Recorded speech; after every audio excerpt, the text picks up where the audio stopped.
Hello and welcome to my YouTube channel को subscribe करें और सब्सक्राइब बटन के सामने जो बेल आइकन है उसको प्रेस करें ताकि आप कोई भी अपडेट्स ना मिस करें। आज के इस वीडियो में हम अमेरिकन राइटर ओ हेनरी द्वारा लिखित एक शॉर्ट स्टोरी रिट्रीव्ड रिफॉर्मेशन की जानकारी लेंगे। इसकी हम समरी देखेंगे, सेंट्रल आइडिया समझने की कोशिश करेंगे। ओ हेनरी ये जो पॉपुलर शॉर्ट स्टोरी राइटर है, ये इनका पेन नेम है। पेन नेम यानी कि जो नेम इन्होंने ये राइटिंग करने के लिए लिया है, लेकिन ये असली नाम नहीं है। वो हेनरी का जो रियल नाम है वो है विलियम सिडनी पॉर्टर, लेकिन इन्होंने इसी नाम से, ओ हेनरी नाम से ही इनका पूरा राइटिंग किया है। इनकी शॉर्ट स्टोरीज काफी पॉपुलर है और इन्हीं में से एक शॉर्ट स्टोरी है अ रिट्रीव्ड रिफॉर्मेशन, या फिर इसका दूसरा नाम है जिमी वैलेंटाइन। ओके, क्योंकि इस स्टोरी में जो सेंट्रल कैरेक्टर है इसका नाम है जिमी वैलेंटाइन, और बिल्कुल इसी के रिफॉर्मेशन के बारे में, रिफॉर्मेशन यानी कि सुधार, ओके, अच्छी बातें होना, अच्छा बदल होना, तो इसको रिफॉर्मेशन कहा गया है। तो जिमी वैलेंटाइन का रिफॉर्मेशन, ओके। और ये जो स्टोरी है, ये रिट्रीव्ड रिफॉर्मेशन, ये 1903 में अप्रैल के महीने में एक मैगजीन में पब्लिश हुई थी। द कॉस्मोपॉलिटन मैगजीन में ये स्टोरी पहली बार 1903 अप्रैल में पब्लिश हुई थी। अभी ये स्टोरी क्या है, सेंट्रल आइडिया क्या है? तो इस स्टोरी में एक कैरेक्टर है जिसका नाम है जिमी वैलेंटाइन, जो एक सेफ क्रैकर है। सेफ यानी कि तिजोरी, क्रैकर यानी कि फोड़ने वाला, तिजोरियां तोड़ने वाला, फोड़ने वाला, तिजोरियां खोलने वाला, ऐसा एक पेशेवर चोर है। जिमी वैलेंटाइन को अच्छे कपड़े पहनना, अच्छा खाना खाना, अच्छी जिंदगी जीना पसंद है, ओके। और उसके रहन सहन से, उसके कपड़े से कोई नहीं कह सकता कि ये चोर है, लेकिन वो चोरी करता है। और जैसे स्टोरी शुरू होती है, हमें यह पता चलता है कि जिमी वैलेंटाइन जेल में है, जेल में बंद है, और जेल में पिछले 10 महीने से वो बंद है। और जेल का वार्डन उसको बुलाता है और उसको कहता है कि तुम्हारा जो पार्डन लेटर है, पार्डन लेटर यानी कि माफी का उसका ऑर्डर आया है, और गवर्नर ने, उस स्टेट के गवर्नर ने उसकी माफी की ऑर्डर साइन की है। अब इसको जेल से कल छोड़ने वाले हैं वो वार्डन और पूरे जेल के ऑफिसर्स। लेकिन इसको जो सजा हुई होती है वो 4 साल की सजा हुई होती है। लेकिन जिमी वैलेंटाइन की इतनी जान पहचान होती है, इसके इतने कॉन्टैक्ट्स होते हैं, दोस्त होते हैं, जिमी वैलेंटाइन को लगता है कि वो ज़्यादा से ज़्यादा 3 महीने जेल में बंद रहेगा, उससे ज़्यादा तो वो जेल में नहीं रह सकता, क्योंकि उसको विश्वास होता है कि उसके मित्र उसको छुड़ा के जेल से बाहर निकालेंगे। लेकिन उसको 10 महीने जेल में बंद रहना पड़ता है। और फिर उसके बाद जब हम स्टोरी पढ़ते हैं तो हमें समझ में आता है कि उसके दोस्त उसको जेल से छुड़ाने में मदद करते हैं। और वहां जो इंफॉर्मेशन है उससे हमें रेफरेंसेस मिलते हैं कि गवर्नर को ब्राइब देके, रिश्वत देके गवर्नर से ये पार्डन यानी कि माफी की ऑर्डर लाई जाती है। तो वो वार्डन, जेल का जो वार्डन ऑफिसर होता है, वो जिमी वैलेंटाइन को बुलाता है और कहता है कि जिमी वैलेंटाइन देखो, तुम अच्छे आदमी हो, तुम दिल के बहुत अच्छे आदमी हो, लेकिन तुम ये ऐसे काम करना बंद करो, तुम तिजोरियां फोड़ना वगैरह, ये जो चोरी का काम है, ये काम करना बंद करो और एक अच्छी जिंदगी तुम जियो, ऐसा वो जिमी को कहते हैं। लेकिन जिमी कहता है कि मैंने कभी ऐसा काम नहीं किया, मैं तो ऐसे काम करता ही नहीं, ऐसे उसकी बातें जिमी टालता है, ओके। और जेल में जिमी वैलेंटाइन को जो काम दिया जाता है 10 महीने में, वो होता है एक शू शॉप में शूज बनाने का, जूते बनाने का काम जिमी वैलेंटाइन वहां सीखता है और उसी से वो काम करवाया जाता है। तो जब उसको छोड़ा जाता है तो उसको $5 दिए जाते हैं। वो डॉलर इसलिए दिए जाते हैं कि बाहर जाकर वो अच्छा जीना जी सके, और उसी के साथ साथ एक सिगारेट भी दी जाती है और उसको एक ड्रेस दिया जाता है। तो जिमी वैलेंटाइन वहां से निकलता है, और जैसे ही वो जेल से बाहर आता है तो सबसे पहले तो वो एक अच्छे रेस्टोरेंट में जाता है और वहां अच्छा सा खाना खाता है, चिकन वगैरह, वो वाइन भी पीता है और अच्छी क्वालिटी की सिगारेट भी वहां पीता है। वहां से वो सीधा रेलवे स्टेशन की तरफ चला जाता है, और रेलवे स्टेशन वहां एक टिकट खरीदा है, उसको एक गांव जाना होता है, और वहां एक अंधा भिखारी होता है, तो उसको वो 25 सेंट्स यानी कि $25 वो देता है। तो इससे हमें पता चलता है कि जिमी वैलेंटाइन अच्छा आदमी है। फिर वहां से वो 3 आवर्स का जर्नी करके, 3 घंटे वो ट्रैवलिंग करके वो एक टाउन चला जाता है जहां वो पहले रहता है, और जहां से उसको पुलिस लेके जाती है। तो जब वो टाउन चला जाता है तो वहां वो ये व्यक्ति से मिलता है जिसका नाम है माइक डॉलन। तो ये जो माइक डॉलन है ये एक कैफे ओनर है, एक कैफे चलाता है और इस कैफे में जिमी वैलेंटाइन जाता है और डॉलन से बात करता है। डॉलन को कहता है कि तुमने इतना देर क्यों लगाया मुझे जेल से निकालने में। तो डॉलन कहता है कि भाई हमने तो कोशिश की लेकिन हम तुम्हें जेल से जल्दी बाहर नहीं निकाल सके।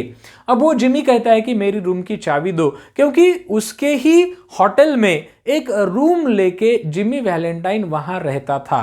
तो वो उसके रूम की चाबी लेता है, उसके रूम में जाता है और जैसे ही उसके रूम में वो जाता है, रूम खोलता है तो उसको दिखता है कि उसके रूम के फ्लोर पर, बिल्कुल फ्लोर पर एक कॉलर का बटन गिरा होता है।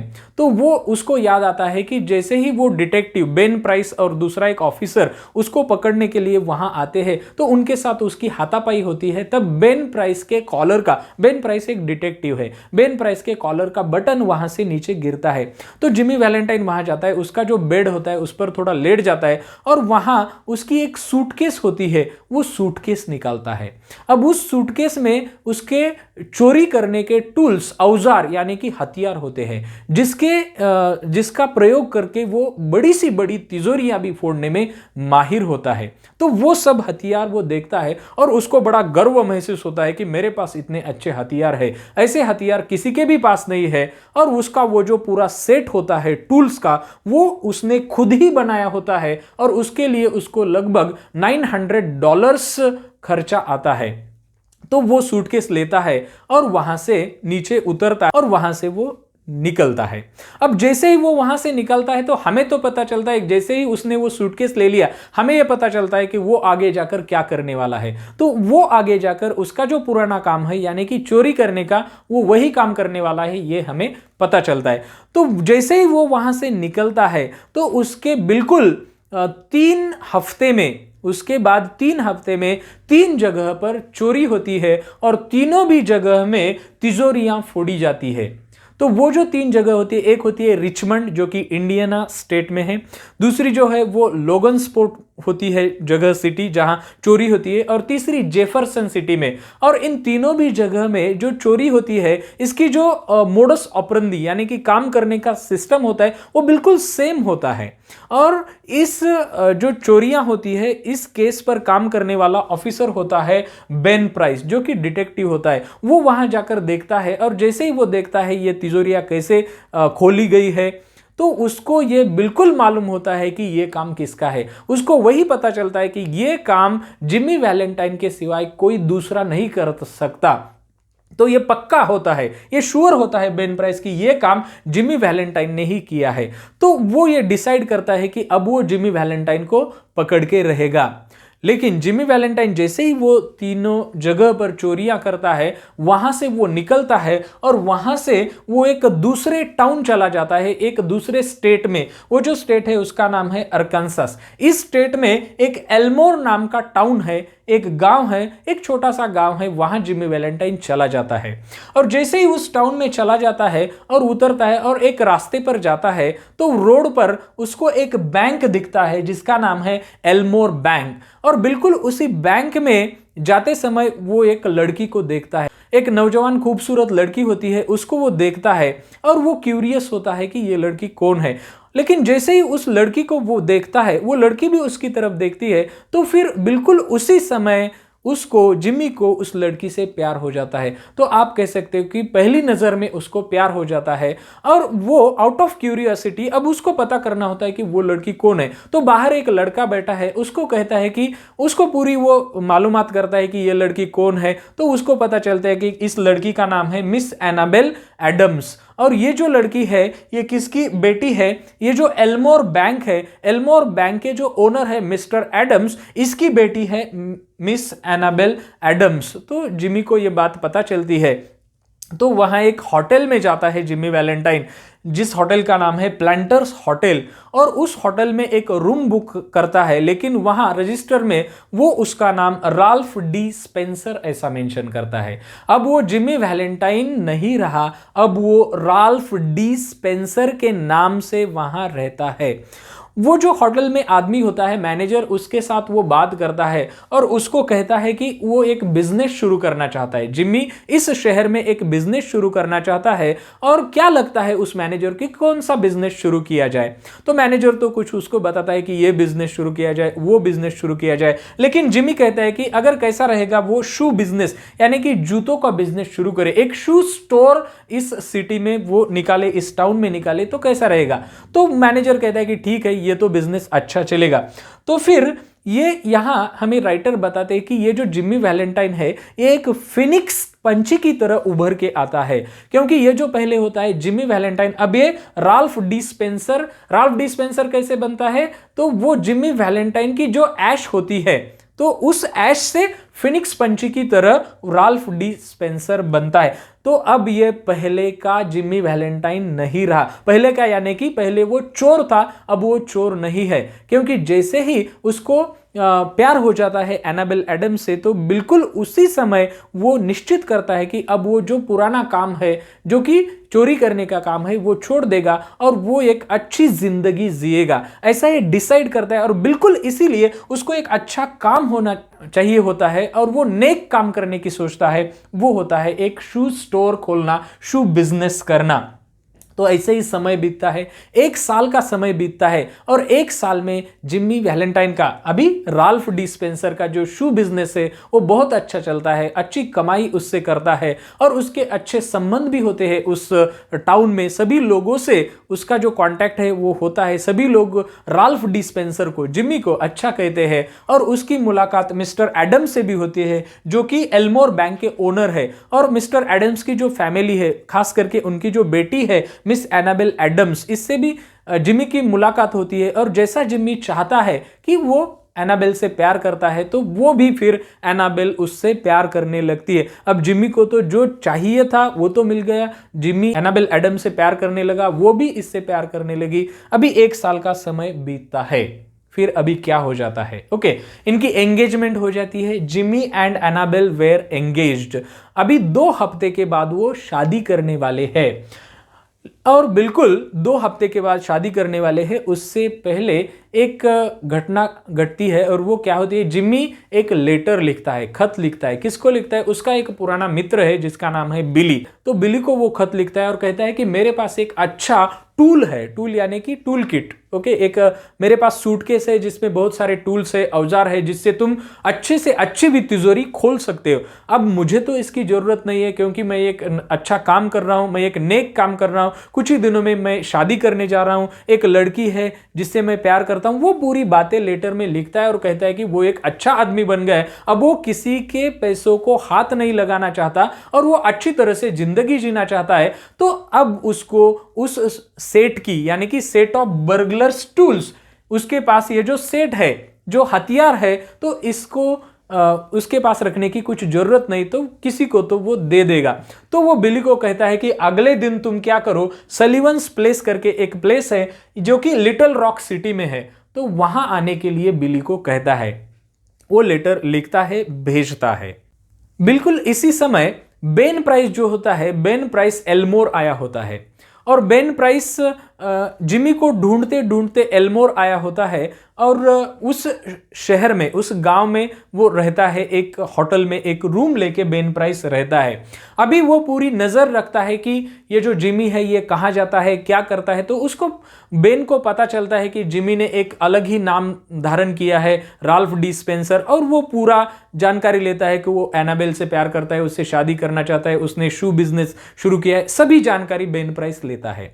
अभी दूसरे दिन क्या होता है, ये जो जिमी है, जिमी मिस्टर एडम्स के घर जाता है, वहां से भी ब्रेकफास्ट कर दे और वहां से सभी बाहर निकलते हैं, जिनमें मिस्टर एडम्स है, मिस्टर एडम्स की बेटी एनाबेल एडम्स है, मिस्टर एडम्स की दूसरी एक बेटी है और दूसरी बेटी की 2 लड़कियां हैं। एक है एगाथा जिसकी उम्र 5 साल है और दूसरी है मे जिसकी उम्र 9 साल है। तो वो दोनों बेटियां, तो सभी साथ में ब्रेकफास्ट करके निकलते हैं और मिस्टर एडम्स कहते हैं कि वो सबको उनकी बैंक लेके जा रहे हैं क्योंकि उनके बैंक में एक नई तिजोरी लाई है और उसका जो लॉक मैकेनिज्म है, उसका जो ताला है वो बहुत ही अनोखा है। तो वो चाहते हैं कि सभी ये देख ले और उनके जो होने वाले जमाई है जो कि जिमी वैलेंटाइन, वो भी देख ले तो उनको सबको वो कहते हैं कि बैंक में चलो। जैसे ही वो जा रहे होते हैं तो रास्ते में जिमी वैलेंटाइन उसकी जो रूम है प्लांटर्स होटल में वहां जाता है और वहां से वो सूटकेस लाता है, क्योंकि उसने डिसाइड किया होता है कि अगले दिन वो कहां जा रहा है, लिटिल रॉक। तो फिर उसी दिन वो जा रहा होता है लिटिल रॉक और वो उसका जो फ्रेंड है बिली को वो सूटकेस देने वाला होता है। तो वहां से वो सूटकेस लाता है और सभी के साथ वो चलता है। और एक बात है यहाँ की, 2 हफ्ते बाद जिमी की शादी होने वाली है, इसीलिए जिमी लिटिल रॉक जो एक शहर है तो शहर से वहां उसके लिए एक सूट खरीदना चाहता है उसकी शादी के लिए, और एनाबेल के लिए एक गिफ्ट भी खरीदना चाहता है। तो लिटिल रॉक को, इस सिटी को वो 2 कारणों की वजह से जा रहा है। एक तो उसको सूट खरीदना है और एनाबेल को गिफ्ट लाना है, और दूसरा जो है, जो कि मेन रीजन है, वो है बिली को वो जो सेट ऑफ बर्गलर्स टूल है वो देना है।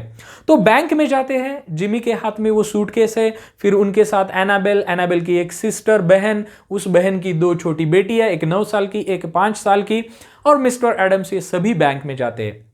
अब बेन प्राइस डिटेक्टिव, इसको भी पता चलता है कि ये सभी बैंक गए हैं, तो बिल्कुल उसी समय वो उनको फॉलो करते करते वो भी बैंक में आता है। तो जिस रूम में, जिस चेंबर में वो तिजोरी है, वो सेफ है, उस चेंबर में मिस्टर एडम्स सबको लेके जाते हैं। और बेन प्राइस पीछे से आता है और एक रूम में, एक निचले फ्लोर पे एक रूम में वो रुकता है। बैंक में लोग उसको पूछते हैं कि आप किस लिए आए हो, तो वो कहता है कि मुझे किसी से मिलना है। तो वो रुकता है, और जैसे ही वो रूम में होते हैं मिस्टर एडम्स और उनके साथ जिमी और सभी लोग, वो बाकी 2 बहनें और एक बहन की बेटियां, एनाबेल के बहन की बेटियां, तो वो दिखाते हैं कि देखो ये तिजोरी है, इसका लॉक मैकेनिज्म कैसा है। तो वो पूरा जो लॉक है वो टाइम पर सेट किया जाता है, तो इसका एक अलग ही मैकेनिज्म है। और वो कहते हैं कि अगर ये लॉक सेट किया जाता है टाइम पर तभी ये खुलता है, वरना ये खुलता नहीं, अगर ऐसे ही बंद होगा तो ये खुलेगा नहीं, ऐसा ये बता रहे होते। और वो जो 2 लड़कियां होती है, मे और एगाथा, वो बहुत ही क्यूरियसली वो देख रही होती है।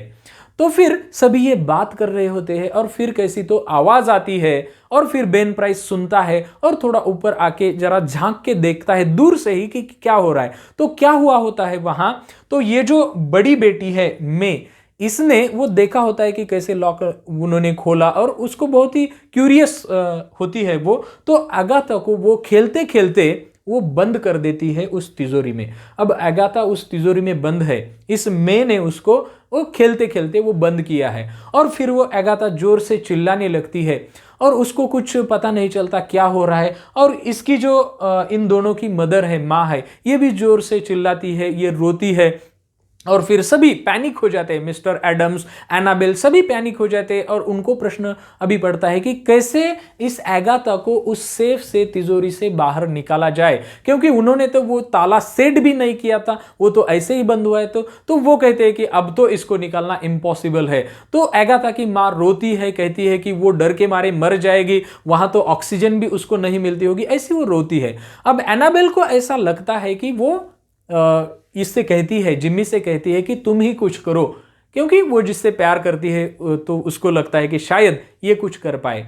तो जैसे ही जिम्मी से कहती है, पहले तो जिम्मी बस एकदम शांत है, वो कुछ कहता नहीं, बोलता नहीं। ये सब कौन देख रहा है? बेन प्राइस देख रहा है, झांक के दूर से देख रहा है।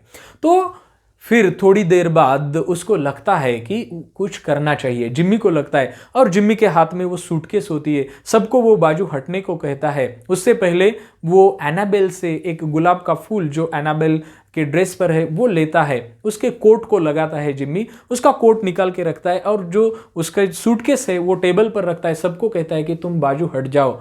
तो राइटर हमें बताते हैं, नैरेटर, कि अब ये जो राल्फ डी स्पेंसर है, ये राल्फ डी स्पेंसर अब मर गया है, तो अब ये जिम्मी वैलेंटाइन है। और बिल्कुल इसका जो तरीका है, सीटी बजाते बजाते ये काम करता है, पूरा मगन होके ये काम करता है। उसके जो पूरे हथियार होते हैं वो टेबल पर बिछाता है, और वो एक एक लेकर वो काम करता है। वो बोल्ट्स जो है वो ताले पर लगाए हुए, बिल्कुल 10 मिनट में उसका पुराना रिकॉर्ड भी वो ब्रेक करता है, तोड़ता है, और 10 ही मिनट में वो बोल्ट्स निकालता है, उस अगाथा को बाहर निकालता है। वो अगाथा अनकॉन्शियस है हालांकि, लेकिन फिर वो ठीक हो जाती है।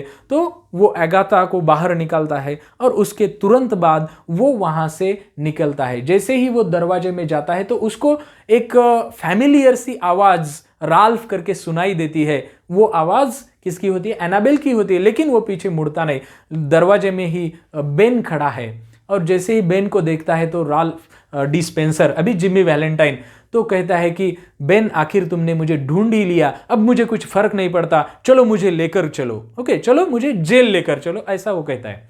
तो बहुत ही स्ट्रेंजली बेन प्राइस यहां बिहेव करता है, बहुत ही स्ट्रेंजली। बेन प्राइस कहता है कि देखो तुम क्या बात कर रहे हो, मैं तो तुम्हें बिल्कुल जानता भी नहीं, कौन हो तुम, ऐसा बेन प्राइस कहता है। और कहता है कि तुम्हारी बग्गी, जिस बग्गी में, बग्गी यानी घोड़ा गाड़ी, जिस बग्गी में तुम कहीं जाने वाले हो, तुम्हारी बग्गी नीचे खड़ी है, ऐसा ही सिर्फ कहता है वो और वहां से निकल जाता है। बस यहीं पर स्टोरी एंड होती है। अभी ये जो स्टोरी का एंडिंग है, इसके बाद क्या होता है ये तो हमें राइटर बताते नहीं, लेकिन हमें बिल्कुल ये पता चलता है ये स्टोरी के टाइटल से, रिट्रीव्ड रिफॉर्मेशन। और बेन प्राइस क्यों गिरफ्तार नहीं करता राल्फ डी स्पेंसर या फिर जिमी वैलेंटाइन को, बेन प्राइस क्यों गिरफ्तार नहीं करता?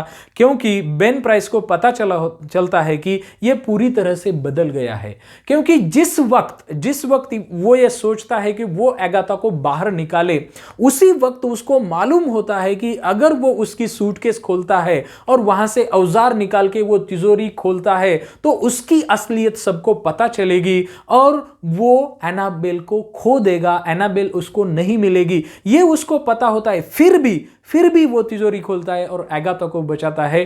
तो वो पूरी तरह से रिट्रीव, यानी कि to get back to the original position, यानी कि जैसे वो पहले अच्छा, कब तो वो अच्छा आदमी था, ओके स्टोरी में तो वो हमें पता चल रहा है चोर था, लेकिन जो अंदर उसके सच्चाई है, जो ओरिजिनल ह्यूमन बीइंग है, अच्छा ह्यूमन बीइंग है, तो वो हो जाता है रिट्रीव्ड रिफॉर्मेशन, उसके अंदर सुधार आ जाता है। आई होप कि आपको ये वीडियो भी अच्छा लगा होगा। अगर आपको ये वीडियो अच्छा लगा हो तो वीडियो लाइक कीजिए और अपने दोस्तों के साथ शेयर भी कीजिए। और अगर आप नए हैं मेरे यूट्यूब चैनल पे तो चैनल को सब्सक्राइब करना मत भूलिए। और अगर आपके कुछ कॉमेंट्स है, सुझाव है, तो आप वीडियो के नीचे कॉमेंट्स बॉक्स में लिख सकते हैं। तो चलिए मिलते हैं नेक्स्ट वीडियो में। Thank you.